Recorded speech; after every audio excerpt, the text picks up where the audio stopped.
Rabbil Alamin. Wassalatu wassalam ala asyrafil anbiya'i wal mursalin wa ala alihi wa ashabihi wa azwajihi wa zurriyatihi wa atba'ihi ajma'in. Subhanaka la ilma lana illa ma 'allamtana innaka antal alimul hakim. La haula wa la quwwata illa billahil aliyyil azim. Rabbi shrah li sadri wa yassir li amri wahlul 'uqdatam min lisani yafqahu qawli. Allahumma iftah 'alaina bi futuhil 'arifin bik. Allahumma ij'alna minal ladzina yastami'una al-qawla fayattabi'una ahsana. Allahumma 'allimna mimma jahilna wanfa'na bima 'allamtana wa zidna 'ilman nafi'an ya rabbal alamin. Rabbi a'udzu bika min hamazati syayatin wa a'udzu bika rabbi an yahdurun. Wa a'udzu nafsi billahil aliyyil azim. Bismillah ma syaa Allah. La yasuqul khaira illa Allah. Bismillah ma syaa Allah. La yasrifu as-su'a illa Allah. Bismillah ma syaa Allah. Ma kana min ni'matin fa min Allah. Bismillah ma syaa Allah. La haula wa la quwwata illa billah. Wa ba'du. Qala Syekh Musannif rahimahullah ta'ala wa nafa'na bihi wa bi'ulumihi fi darain amin.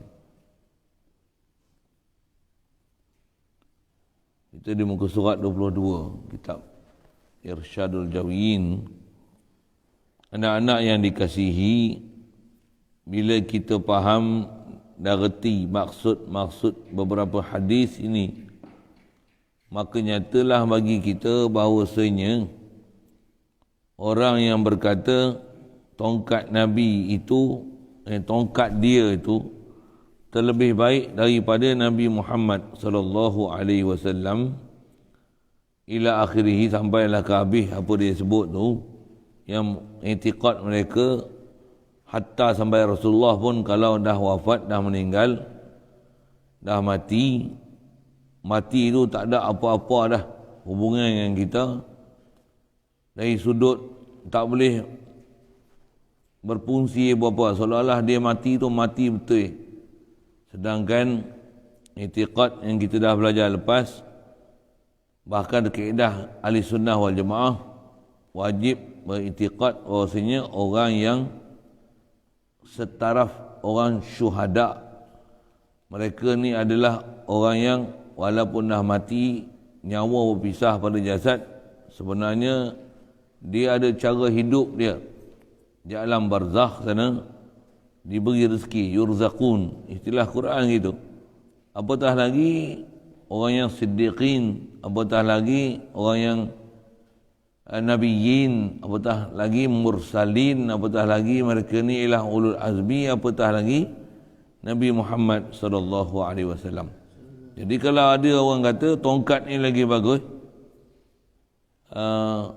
orang itu kata dia ialah yang sebenar-benar orang yang sombong dan megah. Jadi insya-Allah kita nak sambung pagi ni, sambung balik kitab Irsyadul Jawiyin kita, sambung mengenai kefahaman yang terdekat ni adalah mengenai fahaman yang menolak tawassul, menolak dan berpahaman bahawasanya dengan kita menyebut ya Nabi Allah, ya Rasulullah, yang tu adalah khurafat, bid'ah, boleh jadi syirik. Ini semua pahaman yang tak betul dalam kaedah agama kita. Pasal warid datang, khasnya tak kita duk bicara Rasulullah walaupun dah wafat, sebenarnya dia hidup di sisi Allah Ta'ala. Kalau orang mati syahid pun di sisi Allah Ta'ala adalah hidup, apatah lagi Nabi-Nabi, bahkan sebelum tu apatah lagi siddiqin, apatah lagi mereka ini adalah nabiyyin, apatah lagi mursalin, apatah lagi ulul azmi, apatah lagi dia itu adalah seafdal makhluk. Jadi orang yang beranggapan, berintikad begini, dia adalah orang yang sombong dan megah, yang khianat ia akan dirinya sendiri. Wal'iyadzubillah. Sombong tak mana? Batrul haq. Tu ta'rif sombong. Apa dia? Lawan sebenar. Hidung tinggi. Sombong ni istilah dia tak boleh menerima kebenaran daripada orang lain, bahkan rasa diri dia saja yang benar betul, menolak benda yang hak. Itu sombong. Jadi dah benar kata memang Rasulullah ni sebenarnya dia hidup. Kita bagi salam, dia jawab, bahkan setiap salam semua daripada umat Nabi SAW dijadikan malaikat khas bawa pada Rasulullah SAW. Dia kenal satu persatu, seorang setiap individu. Siapa yang berselawat, tak berselawat tadi, selawat ada hati perasaan ke dia ke tak ada hati perasaan ke, dia tahu siapa yang duk berselawat itu Rasulullah. Jadi dia bukan macam orang biasa, bahkan syuhada pun bukan macam orang biasa, apatah lagi Nabi Rasul. Jadi orang ni sombong, lawan sebenar. Sebenarnya dia kena i'tiqad bahawasanya memang ada Rasulullah ni hidup. Dan di atas hidup dia tu, takkan tongkat yang ada di tangan dengan Rasulullah yang hidup di alam barzakh, tongkat ni lagi besar manfaat daripada Rasulullah yang dah wafat. Ni apa faham ni? Memang sesat ni. Itu yang orang ni sombong, untuk megah, duk rasa diri dia betul. Lepas tu khianat akan diri. Kat mana khianat ni? Dia telah rosakkan diri dia dengan akidah yang salah. Dia silap mati boleh jadi kufur. Alhamdulillah. Kufur pasal apa? Pasal ada perasaan mempelekerkan Nabi SAW, memperendahkan Nabi. Tambah pula khas sebut, tongkat aku ni lagi mulia daripada Nabi Muhammad. Kasarnya bahasa tu. Dia istilah khianat diri dia. Dia rosakkan diri dia. Wal'iyadzubillah. Mudah-mudahan Allah Ta'ala pelihara kita semua daripada bencana akidah yang macam ni. Bahkan doa tu tuan di nisbah i'tiqad, berwaspadalah dengan kumpulan-kumpulan Cik Wahab ni. Tu bunyi lembut sikit lah Cik Wahab tu kan. Pak Wahab ni, bapak kaum muda tu, bahasa kasar kalau macam tu. Hati-hatilah dengan Cik Wahab ni. Pasal apa ni? Pasal boleh menyebabkan rosaknya akidah. Pendeknya, hal keburukan Muhammad bin Abdul Wahhab ni dan penyokong-penyokong dia and the gang, hendaklah anak lihat, hendaklah kata dia, kita semua ni, anak-anak ni kena lihat sendirilah dengan panjang lebarnya dalam risalah Ad-Durrus Saniyah fi Raddi 'alal Wahhabiyah, dari awal sampai akhir. Disuruh pergi beli kitab tu, cari kitab tu, pergi baca. Kemudian kalaulah anak-anak yang tak pandai bahasa Arab, bolehlah juga melihat yang sudah siap dah dalam kitab Masalah Agama bagi Syekh Sirajuddin, ni orang Indonesia ni, bagi Syekh Sirajuddin. Dia ada menulis kitab Masalah Agama, juzuk yang pertama dari muka surat 138 hingga akhir.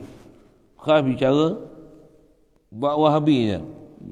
Maka nyatalah, saya pernah baca buku ni tapi tak ingat duk mana buku. Tengok Wafi apa, Shopee kot ada lah, ni Shopee semua dah. Orang yang kot tak jual dalam tu. Sorry syekh. Maka nyatalah bagi anak-anak, nyatalah kat kita kalau baca sungguh hak tu ke, oleh keburukan, nyatalah oleh keburukannya itu, maka anak-anak pun selalulah tolak dengan serta-merta. Selalu tolak ni maksudnya terus tolak lah, tak ada tangguh lah. Dah kita faham penin Puak Wahab ni. Dan melarangkan yang lain daripada memakai juta yang buruk itu, cota yang buruk itu, memakai bahasa apa maksud dia cota? Kasut. Cota kasut Urdu lah. Memakai cota yang buruk itu. Urdu cota kasut. Juta. Petani apa? Tak tahu hasilnya.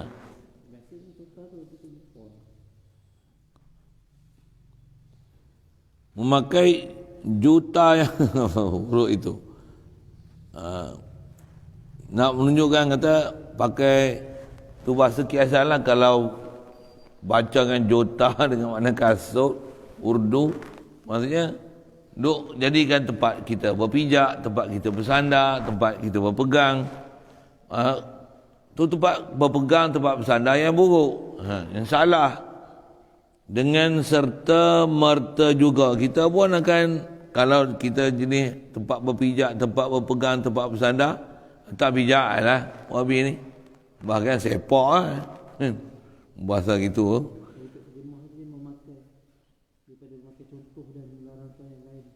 Oh macam tu, contoh kan, macam tu, daripada memakai contoh yang buruk itu, contoh kena baca gitu kan, cota, okey contoh. Memang pasal tani ibalah dia tak tulis kan.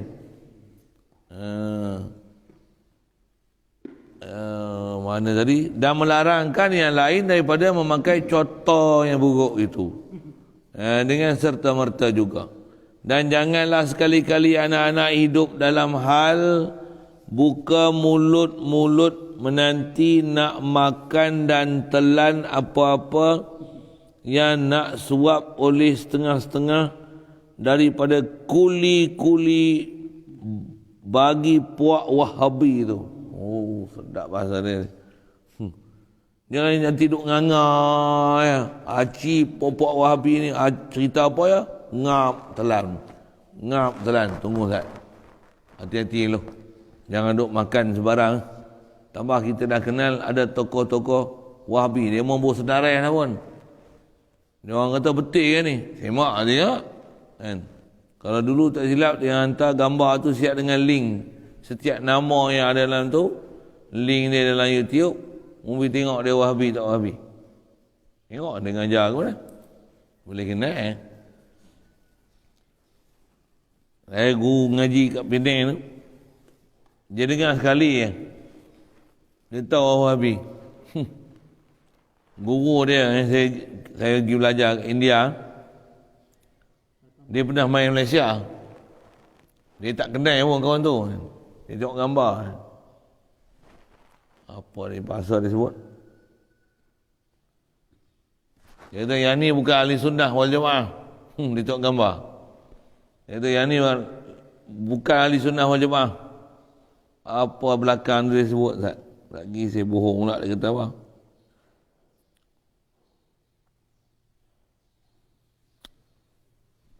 Ingat?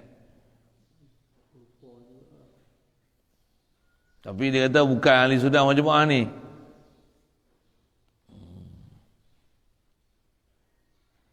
Tapi dia kata Wahabi itulah. Dia ni Wahabi yang bahasa itu. Dia ni bukan ahli sunnah wal jamaah, musyabbihah ke apa dia sebut belakang. Tapi dia tengok gambar. Lagi ya, tu lagi basirah tu lagi besar. Kita kenal gambar tu, siapa dia kan? Dia tak pernah jumpa pun. Kata dia, yang ni bukan ahli sunnah wal jamaah ni. Yang ni Wahabi ni. Macam tu lah bahasa kita kan. Kita tengok, kenal. Kita dengar. Guru saya tu, ni kita guru bagi guru kan. Ni guru ni, dia tengok, tak biasa sebut nama pun, dia tengok muka pun dia kenal. Ni Wahabi. Siapa dia? Tak tahu. PM tepi. Kalau ni kalau sebut nama ni marah. Marah. PM tepi. Siapa dia tu? Masyhur Malaysia. Masuk NTV pun. Pakai kod, pakai songkok. Oh, cakap cerita sains sikit. Oh. Tak faham sudah. Siapa dia tu?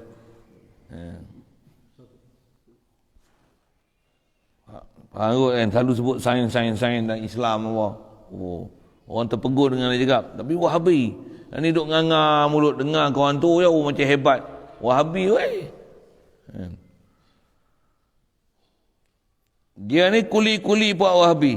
Panggil kuli ni pasal apa? Pasal puak Wahabi ni yang mana ikut pahaman dia ni, selalunya dia tak khidmat percuma. Dia jadi kuli. Pasal apa jadi kuli? Pasal biasanya semua tokoh-tokoh dia orang ni, dia ada dapat bayaran daripada kerja Wahabi.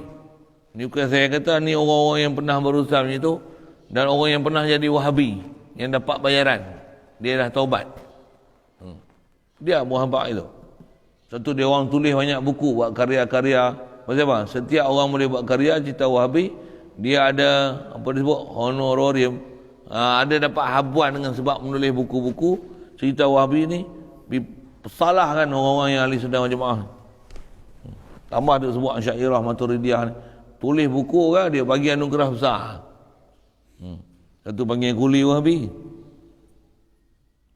Sama telah pula apatah lagi pada masalah i'tiqad usuluddin.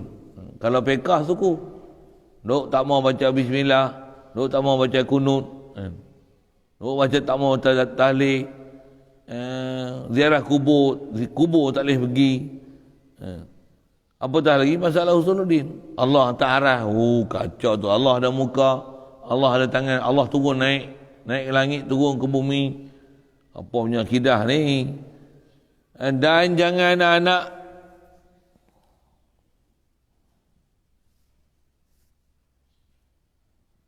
anak-anak halak.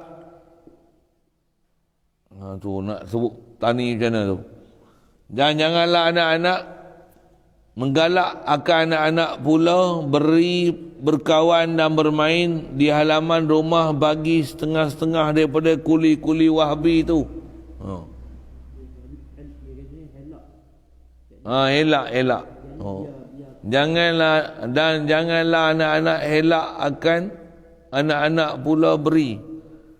Maksudnya jangan biarkan anak-anak duk pergi main ke halaman rumah setengah daripada kuli Wahabi. Sama ada halaman rumah pergi rumah Wahabi tu suku, ataupun istilah halaman ni, mana medan-medan tempat-tempat Wahabi duk operasi, duk buat kuliah, duk mengajar, jangan duk cuba pergi. Pasal apa? Kadang ada orang kata macam ni, saya tak ambil Wahabi dia, saya ambil ilmu Quran dia saja, ilmu tajwid dia. Takkan dalam tu dia tak ngajak benda lain. Ngaji tajwid pun dengan Wahabi masalah lah. Apa dia? Kalau ngaji tajwid agak-agak Wahabi apa masalah? Tak salah. Kita kalau habis baca Quran macam apa? Bid'ah. Nabi tak biasa sebut sadaqallahul azim. Tak percaya dengar. Ada majlis dia mau buat itu, saya dah tengok. Memang tengok depan mata kan. Adalah dia buat satu majlis untuk dia panggil ada satu pensyarah universiti dia. Satu geng-geng dengan dia kan, baca Quran. Habis Quran tu. Habis. Tak sebut, nak sebut sadaqallah tu tak sama sekali. Macam pada dia sebut sadaqallah ni bid'ah. Nabi tak bisa baca sadaqallah. Astagfirullah. Itu kata, nak kata macam mana? Bengap. Memang ni tak faham mereka tu kan. Nak kata Allah Ta'ala ni betul. Sadaqallahul azim.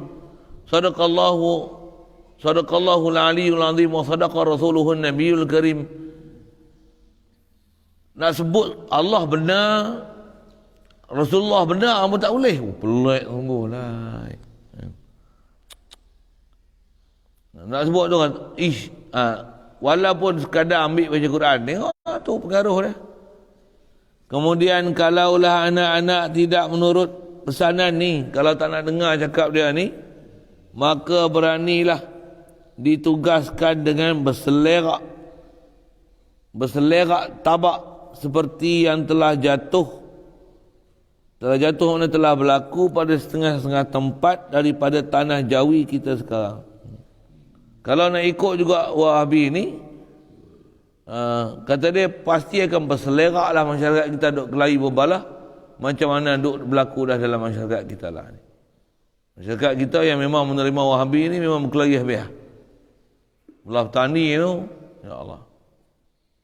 Pergi lah tengok, ni geng kawan-kawan saya yang memang duk mengaji belah hulu tu, memang ada geng-geng belah petani, ada yang geng belah Siam lah. Pekan terdekat, pekan betung, mana? Pekan betong,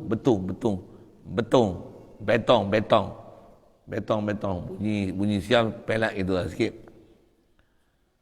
Berkelahi habis adik-adik. Berkelahi habis adik, anak-anak, mak pak, suami isteri bercerai pun ada. Siapa? Saya Wahabi ni. Bini baca kunut cerai. Untuk sadar baca kunut ke cerai mu. Cerai. Bini pun juga tak mau ikut. Ikut habis. Cerai. Sampai tak tahu. Dia punya pahaman bodoh dia tu. Taksub dia tu. Baca kunut ni seolah-olah satu salah besar. Hadis do'eh. Tampar lagi. Pada dia kalau baca kunut ni macam satu salah besar. Fatihah tu baca bismillah tu baca salah besar. Pelik jadi pelik gila. Padahal dia yang sebut khilaf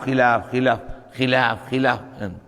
Kita ni terbuka, taklah terlalu rigid dengan hanya satu pahaman mazhab. Tapi bodoh sampai tak tahu. Kan kalau terbuka dengan pahaman mazhab, takkan jadi ta'assub, jadi bodoh. Orang tahu apa? Sampai habis semua benda-benda yang tu jadi salah.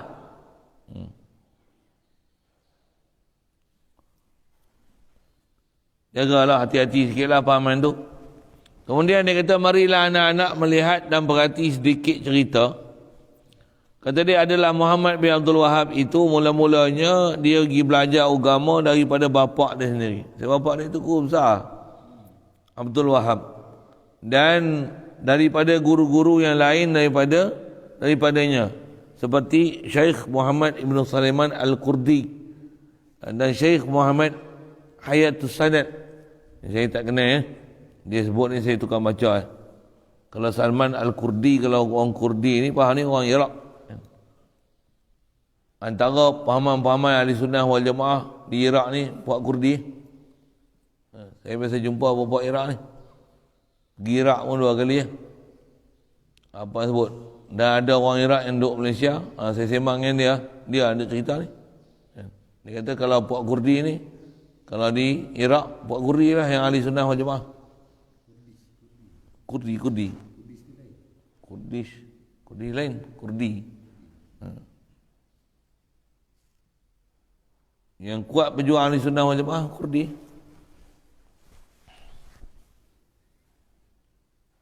Dan Muhammad Hayat Sadat. Jadi guru dia belajar elok. Kemudian akhirnya ianya datang ke Mekah Mukarramah.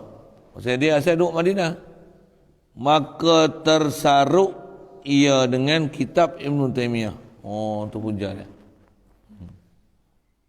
Yang mengharamkan tawasul. Betul haramkan ziarah kubur. Jikalau kubur Nabi ataupun wali-wali sekalipun. Kita kalau pergi tempat-tempat yang memang dah sabit, memang jelas masa mereka hidup tu dah mati pun dah lama dah. Dan memang pada iktikad kita mereka ni orang soleh-soleh sebahagian daripada awliya. Apatah lagi Nabi kita Muhammad sallallahu alaihi wasallam, dia biasanya akan ada binaan, ada kubah, ada apa lagi sebut? Kubah Saya pergi Iraq, makam Syekh Abdul Qadir Jalani dalam masjid. Semua kubah-kubah, semua makam-makam awliya, para ulama ni kebanyakan yang duduk sebelah masjid. Siap ada kubah ni. Kubur Nabi ada kubah atas. Nak tengok Masjid Nabawi ni, nak tengok kubur Nabi kat mana, tengok kubah hijau. Bawah kubah hijau tu kubur Nabi. Nak tengok pergi Iraq, tengok Syekh Abdul Qadir ni makam ni mana, tengok kubah masjid makam Masjid Abdul Qadir Jalani tu, bawah kubah tu ya, kubur dia. Boleh kata sekata tempat saya pergi ziarah ni, ulama-ulama para awliya ni, mereka ni semua ada kubah. Boleh kata semua ada kubah. Ada sebahagiannya yang mungkin tak masyhur, tak popular. Yang tu tak ada. Ada yang popular agak, tapi mungkin orang tempat tu tak ada orang yang istilah nak wakaf nak bagi tanah khas untuk buat perkuburan mereka, untuk bangun kan makam tempat mereka dikebumikan ni untuk dijadikan tempat ziarah, untuk dibuat yang binaan-binaan besar tu. Yang tu je hanya berapa orang, yang lain semua ada binaan, ada kubah jadi tempat ziarah. Orang pergi ziarah, ada istilah tawasul, pergi ziarah kubur situ, buat tahlil itu, selawat di situ. Memang macam tu, memang itu amalan kita. Itu saya sebut Iraq, pergi Palestin pun macam tu, Mesir pun macam tu. Allahumma salli. Syria tak jejak kaki lagi, ada niat dalam pergi, tapi lah ni kaya tak boleh tambah COVID ni tak tahulah. Nak lenggas padam upaya. Apa nak sebut ni? Saya pergi Indonesia serupa tak? Pergi Pulau Jawa, pergi Kota Demak, tempat Sunan Kalijaga kan. Demak Kalijaga tak? Pergi tengok sana. Ada masjid dia, ada makam dia. Pergi ziarah, orang pergi naik bas berombong-rombongan. Orang yang faham kedudukan awliya ni macam tu. Orang tak faham, banyak pergi zoo lagi. Zoo pergi tengok monyet, pergi tengok kera, tengok unta, tengok gajah, tengok ular sawah. Memang bangga pergi tu. Kita ada. Orang soleh-soleh ni pergi makam awliya. Pergi ziarah tu tempat-tempat kubur orang para wali. Kalau Malaysia ni pergi pulau besar, orang tak tahu, tak kenal siapa awliya, orang tak tahu.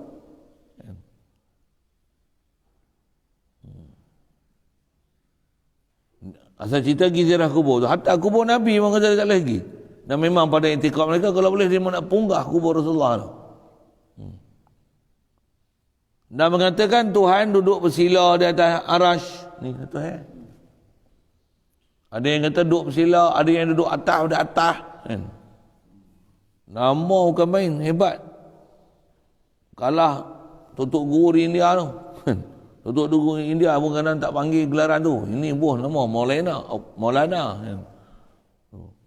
Tapi kata Allah duduk atas arash. Dan lain-lain lagi lah. Maka memajulah Muhammad bin Abdul Wahab ni dengan cara dia faham tu akan jalan Ibn Taymiyah dan menambahkan yang lain-lain lagi. Ada tambahan bersih Muhammad bin Abdul Wahab, dia punya khas pula, yang menyalahi Ibn Taymiyah pula. Ibn Taymiyah pun tak kata itu, dia tambah lagi lebih kuat pada sudu. Apa dia tu saya tak sebut satu-satu ni, baca teradap ni dan kita tengok.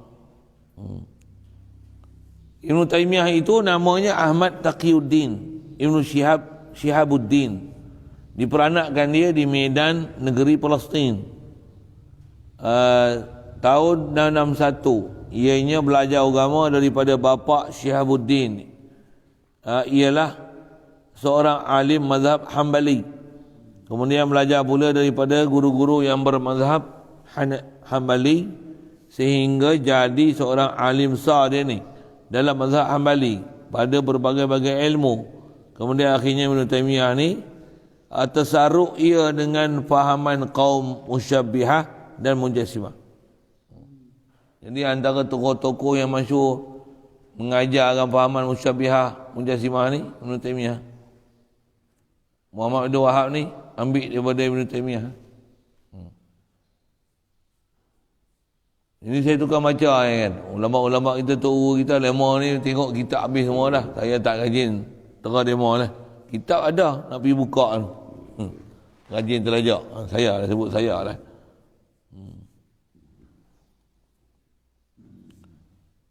Dia tersaruk dengan pahaman Musyabbihah dan Mujassimah. Allahumma salli. Ada antara yang disebut pahaman Mujassimah ni macam mana? Dia baca hadis kursi, yanzilu Rabbuna ila sama'i dunya fi sulusil lail, atau seumpama tu, yanzilu Rabbuna fi sulusil lail ila sama'i dunya. Orang Ta'ala turun ke langit dunia ni pada 2/3 malam. Masa tu dia duduk atas mimbar. Allah Ta'ala turun tu macam mana dia tu, aku turun pada mimbar ni. Tuan. Mana wajah Syabah ni nak cerita tu? Musyabbihah. Dia tunjuk ke dia.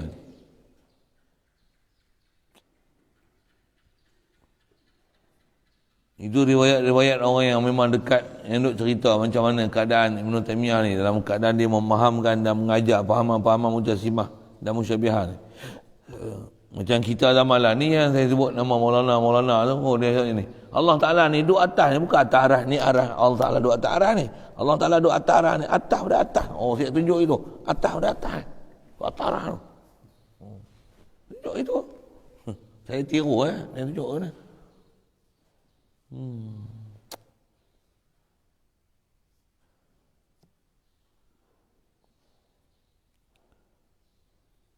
Iaitu kata dia Musyabbihah Mujassimah ni apa? Puak-puak yang mengatakan Tuhan ni menyerupai makhluk dan Tuhan berjisim. Sebut kata Tuhan menyerupai makhluk ni, bukan dia sebutnya ni Tuhan ni serupa dengan makhluk, memang dia tak sebut itu. Tapi dah kata Allah duduk atas arah, Allah ni turun macam mana turun pada mimbar, Allah ada muka ada tangan, dia dah lah tu. Walaupun dia tak kata Allah Ta'ala tak pernah kata Allah Ta'ala serupa dengan makhluk, tapi bila dia sebut Allah Ta'ala ada ciri makhluk, itu istilahnya menserupakan Allah Ta'ala dengan makhluk. Itu yang tutup guru kita guna bahasa itu tu. Boleh? Faham saya cakap apa? Masih ada puak-puak bodoh tu, dia kata apa? Tak ada. Kata dia, kami tak pernah kata Allah Ta'ala serupa makhluk. Itu memang kufur. Terang-terang macam tu, tak ada siapa nak kelahi dengan mu. Kan? Kalau ada lah kalangan orang Islam yang kata Allah Ta'ala ni memang serupa dengan makhluk, tu memang bengong gila babi. Boh itu. Nak menunjukkan bodoh tu, salah tu. Tu memang salah besar. Siapa tak kenal tu memang bodoh sangat. Masalah dia ada bahasa halus yang orang tak nampak, orang tak perasan. Yang tu sebenarnya Musyabbihah. Yang tu yang tutup guru kita duk tulis kata mereka ni duk kata Allah Ta'ala ni Tuhan ni serupa makhluk. Itulah. Tapi dia pun tak dakwa yang tu menyerupai makhluk. Dia masih kata yang tu ahli sunnah wal jamaah. Dia kata kami mengiktikad gitu pasal Allah yang kata.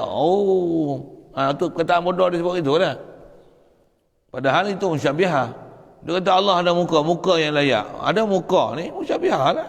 Ada muka yang layak, bukan muka yang layak. Ada bahas nanti jumpa ke depan insya-Allah. Muka tak selayaknya pada Allah Ta'ala. Dia mesti ada makna muka yang layak. Makna muka bukan muka. Kalau muka yang layak maksudnya mensabitkan muka pada Allah Ta'ala. Ada bahan ni banyak orang jumpa. Lagi sebut terlalu awal pula. Tapi di sebelah saya bagi kuliah saya selalu dah. Tapi nak sebut di depan tertib kita ni, depan ni, memang ke depan ni jumpa dua. Dia sebut masalah istiwa ala arash. Semua ayat-ayat mutasyabihat ni sepatutnya qawaid kita faham macam mana, mengikut manhaj ahli sunnah wal jamaah, salaf dan khalaf kan? Macam mana sepatutnya. Dia tak faham je tu, dia faham lain. Sampai menyalahkan takwil, mensesatkan orang takwil. Kalau dia kata dia salaf sekalipun, salah apa? Mohong dia bukan original salaf. Dia salaf fake salaf. Salah membohong, salah menipu. Salah juga salaf yang Musyabbihah. Salaf dia ahli sunnah wal jamaah ada. Syiah salaf. Syiah salaf. Musyabbihah lagi awal daripada Syiah. Mujassimah lagi awal daripada Syiah. Syiah ni muncul zaman selepas Rasulullah. Salaf lah tu. Boleh faham saya sebut. Jadi antara salaf ialah Syiah. Silakanlah ikut Syiah salaf. Ayat itu kan. Musyabbihah Mujassimah zaman Nabi Adam tu ada. Zaman Nabi Nuh tu ada lah. Musyabbihah dengan Mujassimah. Dua itikad Allah Ta'ala berjisim, menjisim dan menserupakan Allah Ta'ala dengan makhluk. Wajah serupa tu nanti bahas. Asal nak sebut pahaman Mujassimah Musyabbihah ni dah ada awal zaman Nabi Adam. Anak dia lagi pun dah ada pahaman macam tu. Apatah lagi Adam, Idris, Nuh, Nabi Idris, Nabi Nuh, ada dah pahaman Mujassimah Musyabbihah. Lagi salaf daripada salaf. Boleh faham saya cakap apa? Boleh faham? Maksudnya pahaman dia lagi tua daripada pahaman Syiah. Syiah memang pahaman tua. Pahaman dalam Islam, sesat dalam Islam ni Antaranya pahaman Syiah. Syiah ni pahaman sesat tua. Awal-awal Islam dah ada lah pahaman Syiah. Lagi awal daripada Mu'tazilah. Ya, lagi awal daripada Mu'tazilah. Syiah. Allah. Musyabihah, Mujassimah ni lagi awal lagi pada hak tu. Zaman Nabi Adam lah, Nabi Nuh ada dah. Masalah Musyabihah, Mujassimah.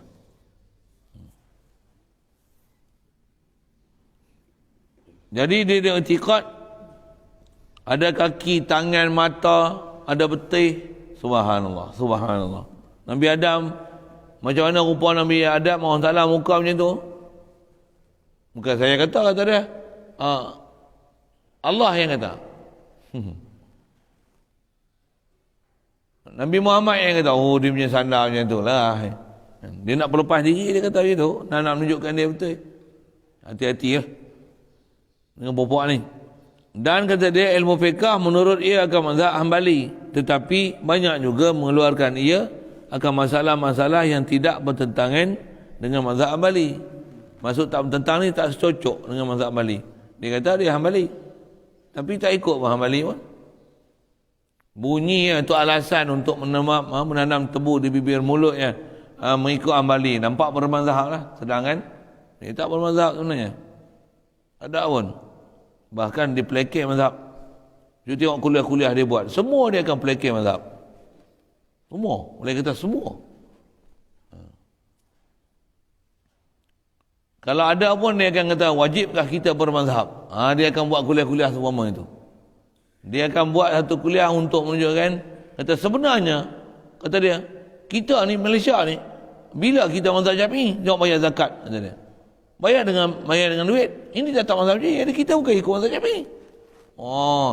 Kuliah dia semua nak menunjukkan bahawasanya, dan nak menegaskan bahawasanya kita tak payah bermazhab. Jadi maksudnya pahaman dia orang tu betul lah. Sebenarnya kita pun ramai lama dah tak mazhab dah. Kata yang ni tak ikut Syafi'i, yang ni tak ikut Syafi'i. Jadi Imam Syafi'i lah kita. Kita ni ikut Imam Syafi'i lah. Dikeluarkan ayat-ayat macam tu dan contoh-contoh permasalahan macam tu untuk menguatkan hujah dia, nak mengatakan tak perlunya kita bermazhab. Pasal lama dah sebenarnya kita tak mazhab. Kita tak sedar. Orang yang duk berkata duk mazhab Syafi'i tu pun dia pun tak sedar. Dia cakap macam tu. Kan? Ni bengap ni cakap macam ni. Bengap. Ikut kaedah kita. Kita memang atas nama mazhab, ikut mazhab Syafi'i lagi. Cuma ada beberapa perkara dengan kita tak bermazhab dengan mazhab Syafi'i disebabkan fatwa daripada pemerintah. Kaedah kita, pemerintah ni bila dia telah fatwa akan bagi arahan benda pula, memang salah satu kawaid din ni ada satu qadiyah. Kita belajar qadiyah kan. Satu qadiyah, contoh bab zakat, dia nak mudahkan pengurusan, tak payah usung bekas bawa trailer gini untuk pergi daripada misalnya Lenggong kutip zakat, kena 10 trailer pergi bawa pergi bekas. Dia nak elak tu macam mana? Dia suruh bayar duit. Maslahat dia. Dia keluar arahan, minta perkenan daripada sultan supaya dikeluarkan zakat ni dengan menggunakan RM1. Telah difatwakan dan diputus dan direstu oleh sultan. Pemerintah suruh macam tu. Tak keluar pula daripada ahli sunnah wal jamaah, daripada mazhab yang 4. Memang ada kawaid boleh keluar dengan beras. Macam mana? Sami'na wa ata'na.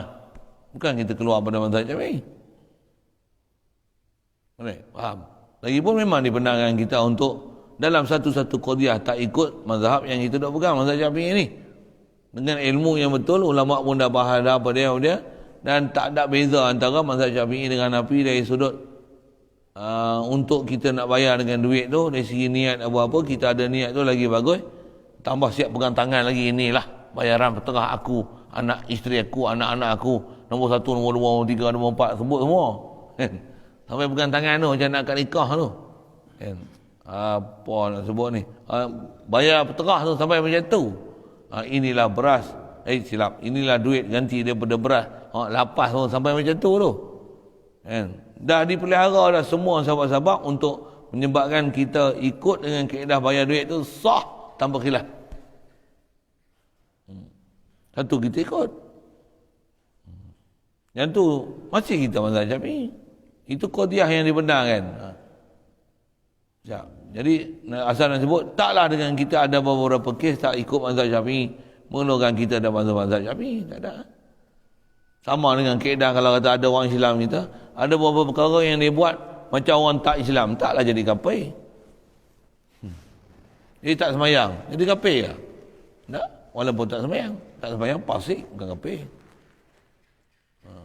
Dia ada sebab-sebab yang menyebabkan orang-orang jadi murtad ni. Tak semua perbuatan yang bila tiru orang kafir jadi kafir, absolutely kafir, ada bab dia. Ini pun sama. Taklah dengan kita tak ikut mazhab Syafi'i dalam satu bab, mengeluarkan kita daripada mazhab Syafi'i, bukan macam tu. Lagipun dia memang qadiyah yang dibenarkan untuk kita dibenarkan. Macam ni, ada prinsip yang kita dah belajar bab tu. Saja dia nak gunakan isu-isu macam tu untuk nak menunjukkan bahawasanya memang kita tak payah mazhab. Dia akan buat kuliah macam tu. Tak dia kita tengok kuliah-kuliah dia. Semua macam tu. Semua pasal macam tu.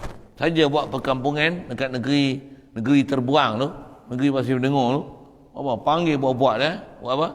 Buat satu kursus. Tak boleh buat seminar. Seminar apa? Seminar sunnah. Macam tu kot bahasa dia. Buat apa tu? Nak cerita sunnah, Quran sunnah, tak pakai mazhab. Kalau ada mazhab pun, dia tikam kita satu. Nak menegakkan benda masa kata, dia dah bawa pahaman yang betul.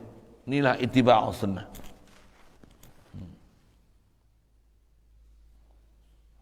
Kalau saya ngaji, tu guru ajar tadi, dia mah ni duk ittiba' sunnah. Kita ittiba' sunnah wal jamaah. Yang tu yang jadi haru, pasal dia ittiba' sunnah saja. Dia tak kerti sunnah wal jamaah. Pasal dia tak pegang dengan ulama-ulama mutabah. Memang tak pegang. Tengok dia sebut. Hari tu pun saya ada sebut dah, antara Hambali ni, dia Ahmad bin Hanbal. Imam Ahmad bin Hanbal ni, dia adalah antara orang yang cukup cermat dari segi hukum. Dia payah nak kafirkan orang. Walaupun duk kelahi dengan Syiah, itu ada sebut kan. Memang dalam kitab-kitab ulama ada menyebut tentang keadaan Ahmad bin Hanbali ni. Dia ada satu majlis tu. Zaman dia pun Syiah ramai dah. Kelahi dengan Syiah ni. Bila sembahyang jemaah, Imam Syiah tu jadi imam. Dan Syiah ni pada zaman tu, Syiah yang bukan Syiah Imamiyah. Itu ada sebut saya rasa. Tak dengar. Bukan imam Syiah yang lani. Syiah yang lani ni kebanyakan Syiah Isna Asy'ariyah. Imam 12. Syiah imam 12 ni. Yang ni banyak keluar daripada ahli sunnah wal jamaah kan. Apa saya sebut, kalau Syiah yang zaman, apa saya sebut ni,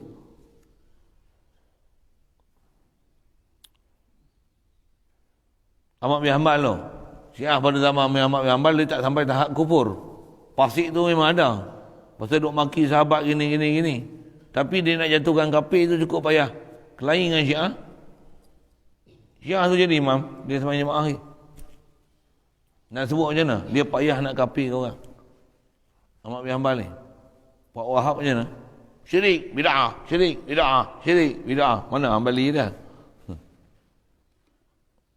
Sekali lalu tu. Tengok. Kata Ibnu Battuta. Yang ni saya baca lah kan. Saya ni jenis tak berapa ingat jenis, tak berapa apa nama ulama duk mana siapa dia. Yang tu kita tanya orang lain. Saya tukar baca ayat ni. Kata Ibnu Battuta, kata dia fi aqlihi sayyi'un. Dia kata ada pada akalnya, akal Ibnu Taimiyah ni. Jadi faham tu Ibnu Battuta ni hidup zaman dengan Ibnu Taimiyah. Dia kenal pada akalnya ada sesuatu yang ni sedikit cedera. Sayyi'. Ada benda dia ada kerosakan cara berfikir. Yang tu kot bahasa. Kalau bahasa kampung dia ni ada gelong. Bahasa kita orang apa? Ada wayar. Dia ni ada wayar. Dalam bahasa syariah ada wayar. Bahasa akidah ada wayar, syariah ada wayar. Wayar faham wayar? Bukan ambil wayar pergi kerat bos tu.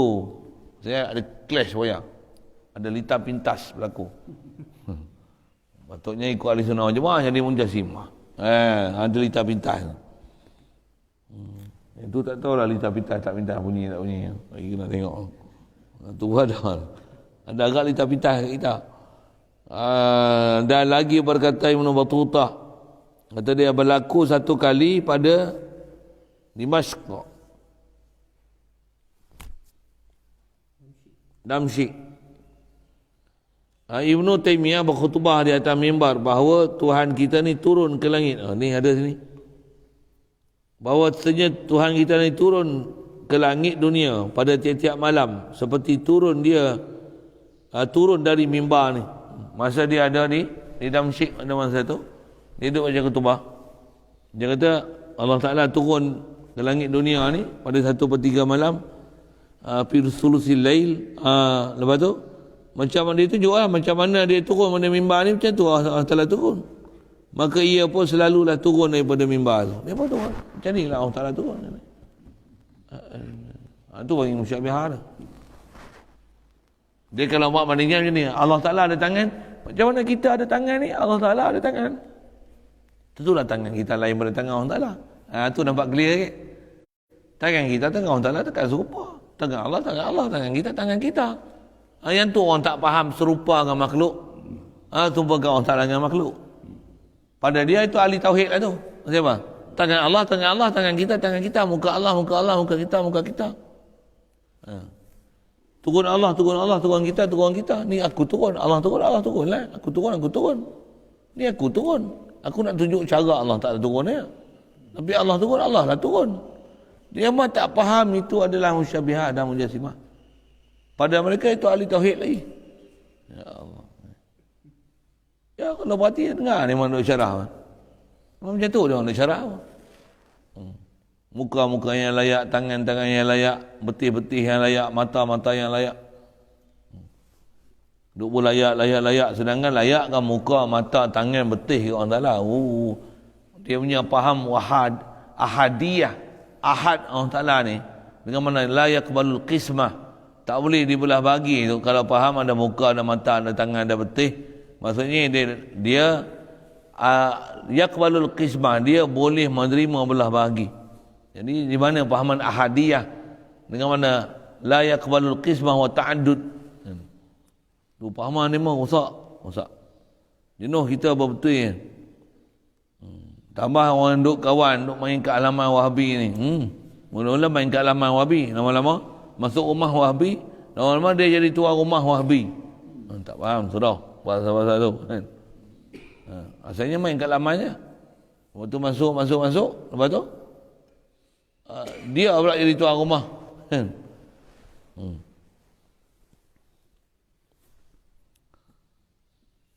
Maka ia pun selalulah turun daripada mimbar tu. Maka pada hari itu jadi kucak kacir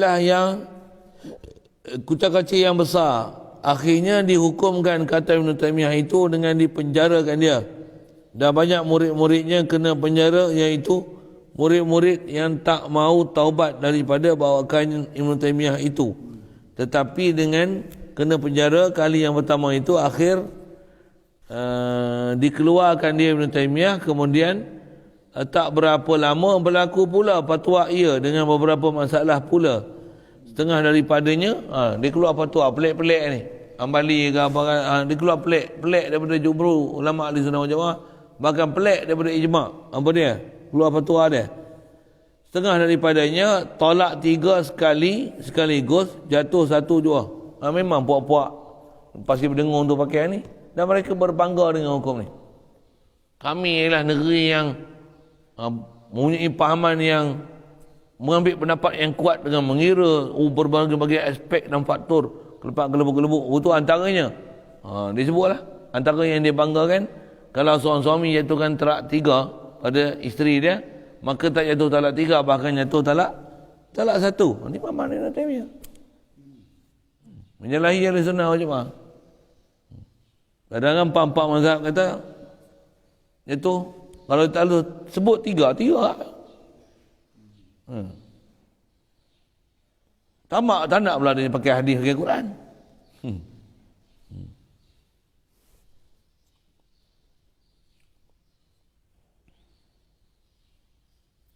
Pasal dia nak faham talak 3 ni kena 3 kali talak baru 3. Kalau dengan angka 3 tak jadi talak 3. Sedangkan talak 3 tu bukan 3 tu 3 kali.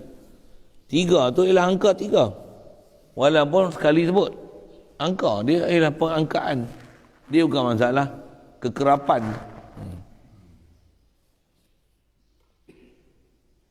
Faham panjanglah ulama kita ni bab ni. Baik, dah haram kata dia pergi ziarah kubur. Pahaman negeri Pasir Pendengar tu pun macam tu. Tambah pergi kubur baca Yasin, baca kuat-kuat pula tu, satu kampung dengar. Tambah bawa speaker portable tu baca. Jom kita pergi, tak percaya try tak. Saya ambil kamera daripada jauh. Rakam abang kan sendiri. Kita pergi bawa speaker, tak payah speaker lah. Speaker tu nak maklum ke orang yang kita buat benda tu ya. Pergi kat kubur tu, ke kepiah, kelumbur, pergi duduk ratib lah tu sikit. La ilaha illallah. La ilaha. Mampu buat datang sampai menjabat agama, mari lalu. Mufti-mufti dia berturun tu. Siap ambil gambar ni.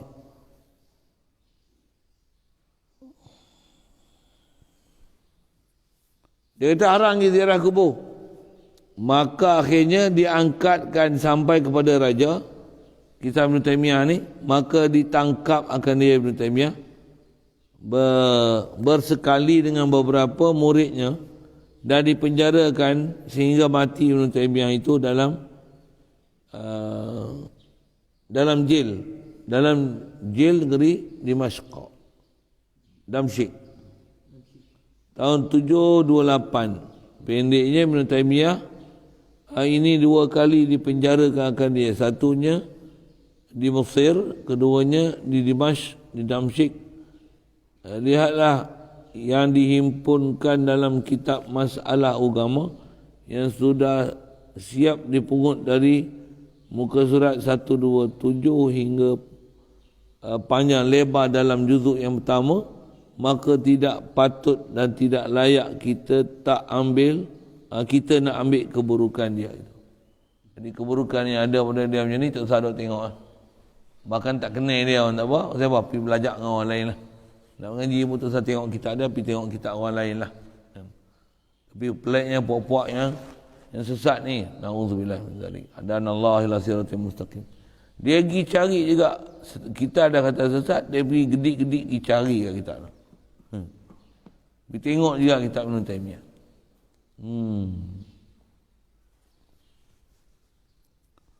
Selesai itu.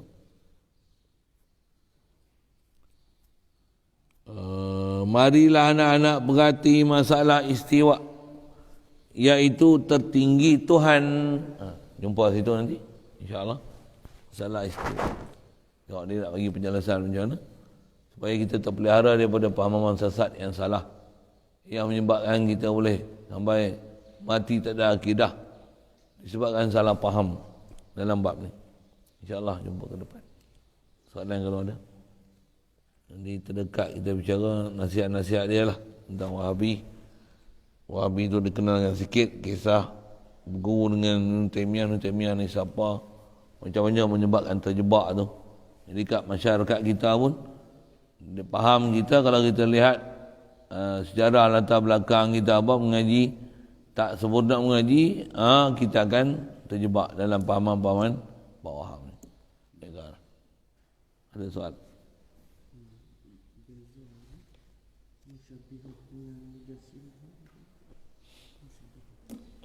Mujassimah maksudnya mengiktikadkan berjisi orang telah ada mata, ada muka, ada tangan, ada kaki.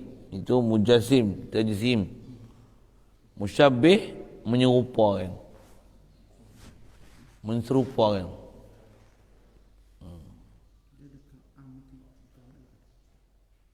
Memang lain siap dah. Satu menserupa, satu lagi memang mengiktikadkan diri zat tu macam tu. Itu mujassimah, maksudnya memang mengiktikadkan jisim betul. Allah ada mata, tu tajsim. Allah ada telinga, tajsim. Allah ada betih, subhanallah. Pelik-pelik dia dengar. Tu tajsim. Sekalipun dia buat ayat belakang nampak murni sikit. Apa dia? Yang layak dengannya. Cakap macam tu pada dia tak apa tau. Sedangkan dia kata dalam bab ketuhanan tu salah besar. Kalau kat dia kita kata macam ni, ni macam babi yang layak dengannya. Dia tak boleh marah tak? Dia tak boleh marah tak? Saya bukan kata awak babi. Saya kata, yang babi yang layak dengannya. Bukan kata awak babi, yang nak buat sama babi. Dia ke Allah, dia sanggup, dia kata macam tu. Pada dia kata macam tu, tak masalah. Sedangkan itu musyabihah. Boleh faham musyabihah tu kan? Kalau kita kata babi, kalau yang tu bukan musyabihah, kita hang ni macam babi lah. Yang layak dengannya. Jadi bukan musyabihah. Siapa? Yang layak dengannya, bukan babi. Pasal babi lain, mu lain. Memang mu bukan babi pun. Kata mu macam babi, yang layak dengannya. Jadi tak ada masalah lah. Macam mana dia kata Allah ada muka yang layak dengannya. Jadi dia kata tak musyabihah. Pada dia kata tak musyabihah, mu macam setan yang layak dengannya. Tak ada masalah lah. Boleh? Faham saya cakap apa? Bahasa tu. Kenapa dia boleh terkesan dengan bahasa itu? Dia tak boleh terkesan salahnya akidah dia, faham? Yang kata Allah ada muka yang layak dengannya. Pada dia itu akidah yang betul. Bubuh nama babi, mu ni macam babi yang layak dengannya. Boleh. Orang cakap kasak ni apa ni? Bunyi kata Tok Guru. Tapi kasak punya bahasa. Lagi kasak.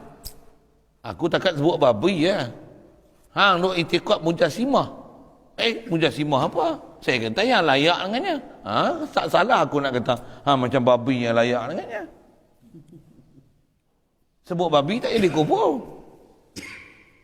Tak boleh kubur. Dan babi pun bukan maki. Babi pun ada ciri-ciri kebaikan dia.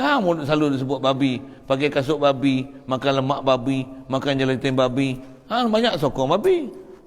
Jadi layak lah kata. Ni macam babi yang layak dengannya. Begitu. Terbakar lah dengar tu. Terbakar tak terbakar. Kita lagi terbakar dia nak sebut benda tak betul dengan akidah tu. Betul kalau saya sebut itu. Itu beza lah. Itu mujasimah tam jisim tu. Berjuzuk, beranggota tu. Kalau tasbih, dia ada menyerupa tu.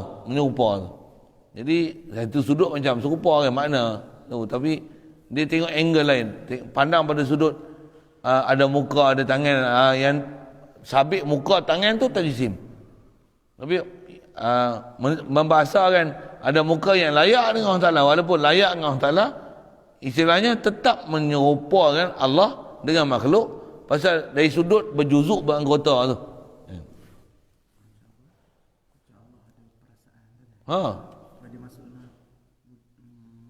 Musyabihah. Ya. Yang tu tak mujasimah lah pasal bukan bab jisim. Ada perasaan. Allah pun sedih, Allah pun gelak, Allah ketawa. Dia faham zahir itu. Yang tu yang depan ni jumpa memang dia akan sebut bahas tu. Berpegang dengan zahir ayat. Pegang dengan zahir ayat memang bahaya. Sedangkan dalam Quran dia ada ayat yang majazi, ada hakiki. Macam mana dia boleh faham ayat-ayat yang majazi itu dengan kalam hakiki?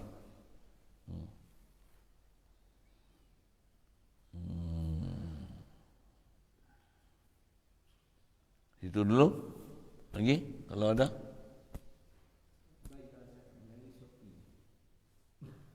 Macam mana? Bayar zakat melalui Shopee. Ni soalan lain sikit. Ingatkan nak tanya Wahabi boleh duduk kat Shopee. Bayar zakat melalui Shopee. Zakat ni dia buat ibadat khas ni. Baik beli beras bagi punya malas sampai cari bagi miskin sampai kat Shopee pula tu. Kalau bayar kat pejabat agama pun saya petikai pasal bayar online. Apatah lagi bayar melalui Shopee. Kalau tahu saya punya condition di atas kata tak boleh bayar melalui online, bayar kat Shopee lagi masalah. Siapa Shopee ni? Amil lah. Tak? Amil.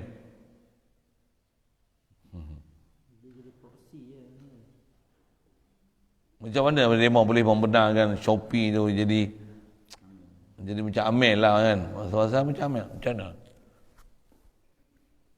Black tu kata black. Kita akan black. Black. Black. Cuba bagi hatu burhanakum. Bawa main tengok apa alasan hangpa tunjukkan boleh. Kalau dia kata boleh bayar online pun, kaedah bayar zakat mesti benda yang duduk dalam milik kita, milik tam ni baru kita bayar. Ni bayar online macam tu ya. Mudah. Okey. Dah bayar zakat. Niat. Aku bayar zakat. Okey, siap. Dia jadi zaman dulu kita duk dengar sembahyang main niat. Ini pun zakat main niat. Duit tu tambah saya bahas duit ni apa dia alam maya lah, ni duit digital, duit kertas tu pun satu hal lah.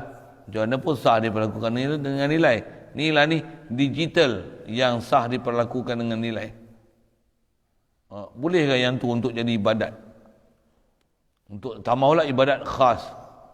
Saya ngaji Tok Guru banyak, dia tak bagi abang tu. Dia tak bagi. Kalau nak beli online tak ada masalah. Tapi zakat online masalah. Satulah saya sebut, panjang kalau saya sebut tu satu-satu. Saya sebut sekadar untuk menunjukkan kaedah saya. Untuk mengaji dengan apa Tok Guru duk ajar. Tok Guru pun dulu, dia ada prinsip ni, kalau saya sebut ke Patih, dia jangan kata nak bayar kod Shopee. Walaupun kita bayar dengan duit ni, dia tak marah. Tapi saya tak pernah tengok dia bayar zakat dengan duit. Dia akan bayar peterah. Zakat tu peterah lah saya bicara ni. Dia mesti bayar peterah dengan beras. Jadi dia akan bayar peterah, tak ada masalah lain. Dia mesti bayar pagi subuh bayar. Subuh. Kalau Tok Amir datang pun dia akan bagi beras. Walaupun Tok Amir bawa resit, dia bagi beras. Memang dia orang tahu dah. Siapa pun jadi Tok Amir sana memang tahu panggil Tok Guru ni. Memang hari raya pagi sembahyang subuh dia akan sembahyang kat pondok. Lepas tu Tok Guru lepas sembahyang kata dia tengok Tok Amir. Kalau nama Pak Su panggil Pak Su. Kalau ada antara yang kami yang kutip zakat ni, nama dia Zawawi panggil Awi. Awi. Tunggu sat ambil pegang.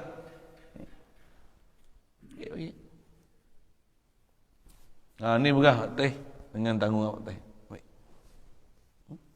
Dia tak bagi duit. Tak bagi duit, tak usah tengok bagi duit. Nak sebut tentu lah, dia tak larang orang bayar duit. Tapi dia tak bagi dengan duit. Itulah. Kalau yang ni, kalau saya online, kalau saya duk ngaji terus sebut apa kaedah-kaedah dia apa. Kalau saya sebut, saya memang tak bayar dengan online. Apa saya nak sebut? Kalau orang tanya saya kata tak usah bayar online. Itu kalau zakat. Tambahlah dukuk Shopee. Saya dah bagi jawapan lah tu. Kan? Panjang sikit itu. Sorry. Lain? Kalau ada? Bismillahirrahmanirrahim. Allahumma nawwir qulubana min nuri hidayatika kama nawwartal arda min nuri syamsika wa bi rahmatika ya arhamar rahimin. وارزقنا فهم النبيين وحفظ المرسلين وإلهام الملائكة المقربين وسلم تسليما على جميع الأنبياء والمرسلين والحمد لله. اللهم صل أفضل الصلاة على رسول مخلوقاتك محمد وعلى آله وصحبه وسلم عدد معلوماتك ومداد كلماتك كلما ذكرك الذاكرون وغفل عن ذكرك الغافلون. اللهم صل أفضل صلاة على أسأل مخلوقاتك سيدنا محمد وعلى آله وصحبه وسلم على معلوماتك ومداد كلماتك وغفل عن ذكرك الغافلون. اللهم صل أفضل صلاة على أسأل مخلوقاتك سيدنا محمد وعلى آله وصحبه وسلم عدد معلوماتك ومداد كلماتك ذكرك الذاكرون وغفل عن